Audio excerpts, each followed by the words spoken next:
Welcome to The Explainer. Today we're diving into a truly unprecedented, unfolding medical mystery. We are looking right at the intersection of extreme global travel, profound geographic isolation, and an urgent public health crisis. We're tracking a deadly outbreak on a polar cruise ship that is currently navigating some of the most incredibly remote waters on Earth. Throughout this explainer, we're going to break down the exact geography, the timeline of the voyage, and the rigorous science of what is actually happening right now aboard the MV Hondius. Okay, let's dive into this. 3. That is the number of fatalities confirmed so far in what has become a sudden, absolutely severe respiratory outbreak on a cruise ship sailing the Atlantic.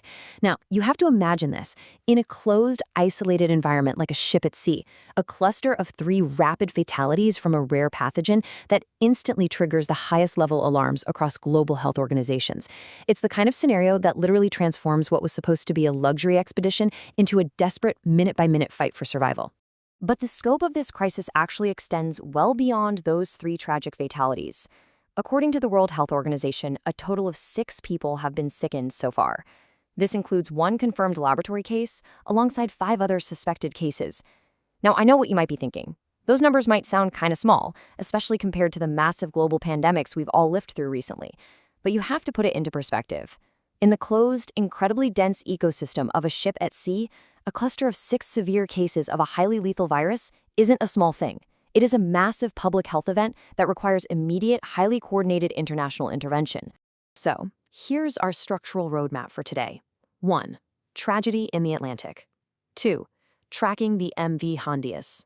3. What is hantavirus? 4. The ongoing medical response. And 5. Understanding the risks. Section 1. Tragedy in the Atlantic, a public health crisis at sea. Based on the latest data we have from the South African Health Ministry, the status of the affected individuals paints a truly devastating picture. First, we have a married Dutch couple. The 70-year-old husband suddenly fell incredibly ill. We're talking fever, headache, severe abdominal pain, and diarrhea. He tragically passed away right as the ship was arriving at the incredibly remote island of St. Helena, and his remains are currently there awaiting repatriation. His 69-year-old wife was then medically evacuated to South Africa, a massive logistical undertaking, but the illness was just too aggressive. She collapsed at Johannesburg's International Airport while trying to fly home to the Netherlands and later died at a health facility. It is just heartbreaking. We also have a 69-year-old UK national who fell ill traveling from St. Helena to Ascension Island.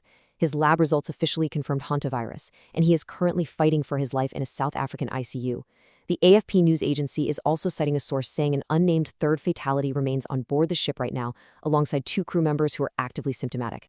Section 2. Tracking the MV Hondius, a journey interrupted.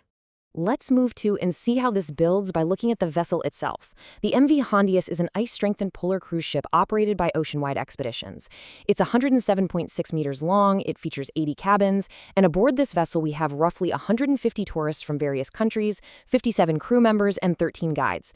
But out of all these numbers, the most absolutely critical detail here, there is exactly 1 onboard doctor. Just 1. Imagine the immense, almost unimaginable pressure on a single medical professional. They are equipped only with the basic ship's infirmary, and they are trying to manage a highly lethal, rapidly deteriorating respiratory virus while literally floating in the middle of the ocean, responsible for over 200 people. The geographic isolation of this journey is just staggering. It really puts the crisis into context. You have to remember, this wasn't a quick weekend trip around the Caribbean. The ship departed Ushuaia in southern Argentina way back on March 20th. Through late March, it hit some of the absolute most remote places on the entire planet: mainland Antarctica, the Falkland Islands, South Georgia, Nightingale Island, and Tristan. Then, by mid-April, they were traveling through the deep South Atlantic, making stops at St. Helena and Ascension Island. And it was during this intensely isolated leg of the journey that these severe illnesses began to strike. The reality is, when a medical emergency happens out here in these waters, you are days away from any major tertiary care hospital. The extreme geographic distance significantly complicates and tragically delays any potential medical evacuation or emergency response. And all of that geographic isolation brings us to the ship's current agonizing state of limbo. As of right now, the MV Hondius is sitting off the port of Praia, which is the capital of Cape Verde, an African nation in the Atlantic. Now, Cape Verdean authorities actually did visit the ship. They went aboard to assess the conditions of the sick individuals, but crucially, and this is a huge point, they denied authorization for anyone to disembark. This highlights the incredibly complex international jurisdiction issues you run into when dealing with a floating public health event. Let's be real, no country wants to readily import a deadly, highly infectious pathogen into their own borders. Reports are now suggesting the ship may actually be forced to reroute further north to Spain's Canary Islands, completely prolonging this nightmare for everyone stuck on board. Section 3. What is hantavirus? The science of the pathogen. To understand why everyone is acting with such extreme caution, we need to look at the science. According to the U.S. Centers for Disease Control and Prevention, hantaviruses are a family of viruses that cause rare but extremely severe infections in humans. Specifically, they can cause hantavirus pulmonary syndrome, which violently attacks the lungs, and hemorrhagic fever with renal syndrome, which is a similar group of illnesses that aggressively attacks the kidneys. We're talking about a devastating pathogen here. It moves quickly, and it ravages the body's absolute most vital filtration and oxygenation systems. Now, what's really interesting to look at here is how this virus actually spreads. The primary standard way people catch a hantavirus is through exposure to infected rodents, specifically by inhaling aerosolized particles from the urine, feces, or saliva of rats or mice. However, the World Health Organization has issued a specific, very serious warning for this outbreak regarding rare transmission, because while it is highly uncommon, certain strains of hantavirus can actually spread between people. The fact that the WHO is publicly warning that rare human-to-human spread requires careful monitoring here is a massive signal. It completely explains why those Cape Verde authorities are so hesitant to let passengers off the boat. If this specific viral strain is successfully jumping from person to person in the tight, recycled air quarters of a cruise ship, the containment protocols must be absolute. There's just no room for error. And when you look at the physical progression of this disease, it is absolutely terrifying. It explains perfectly why the Dutch couple deteriorated so incredibly rapidly. Early signs essentially masquerade as a really severe flu. You get fatigue, fever, severe muscle aches, dizziness, chills, nausea, and abdominal pain. But then it turns. The disease triggers a catastrophic immune response in the body. It rapidly progresses to intense coughing, severe shortness of breath, and a crushing tightness in the chest. Ultimately, and tragically, the patient's lungs literally fill with fluid, effectively drowning them from the inside out. This rapid, suffocating decline is exactly why continuous, high-level patient monitoring and critical care is an absolute non-negotiable necessity. Which brings us to the raw mortality data. According to the CDC, hantavirus pulmonary syndrome has a fatality rate of more than 33%. Let that sink in for a second. More than 1 in 3 patients who experience these respiratory symptoms will die. This is definitely not a mild travel bug that you just sleep off.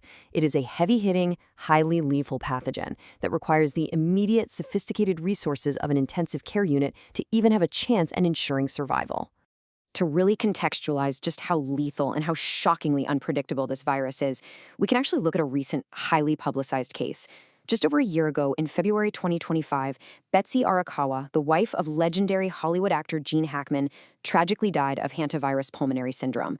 Hackman himself died shortly after. The couple was found in their home in New Mexico. It serves as a really grounded, real-world reference point for us. It shows that this virus can strike suddenly, and when it does, it is entirely merciless, regardless of who you are, how much money you have, or where you live.